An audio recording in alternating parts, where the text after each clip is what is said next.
ఏపీలో అరాచకం రాజ్యమేలుతోంది. అంతులేని పగ, ప్రతీకారాలు కొనసాగుతున్నాయి. ఇంతలా అంటే వైసీపీకి మద్దతుదారులు అని తెలిస్తే చాలు వారి ఆస్తులను కూలగొడుతున్నారు. వారి మీద దాడులు, హత్యల వరకు అరాచకాండ కొనసాగుతోంది. తాజాగా విజయనగరంలో మాజీ సైనికుడి ఇళ్లను టీడీపీ నేతలు కూల్చివేయించారు.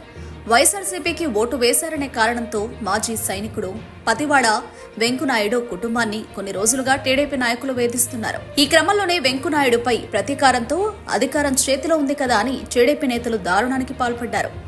మాజీ సైనికుడు దేశసేవ చేసి కష్టపడి కట్టుకున్న ఇళ్లను, బుల్డోజర్లను తీసుకొచ్చి అధికారులతో కలిసి కూల్చివేయించారు. ఇంటి కూల్చివేతకి గ్రామస్తులు అడ్డుపడ్డంతో 60 మంది పోలీసుల బలగంతో వచ్చిన రెవెన్యూ అధికారులు ఈ దారుణానికి పాల్పడ్డారు. వైసీపీకి ఓటు వేసి జగన్ కు బాస్టగా నిలవడమే ఈ మాజీ సైనికుడు చేసిన తప్పు. ఏపీలో ఇంకెన్నాళ్లు ఈ దౌర్జన్యాలు అని ప్రజలు నిలదీస్తున్న పరిస్థితి నెలకొంది.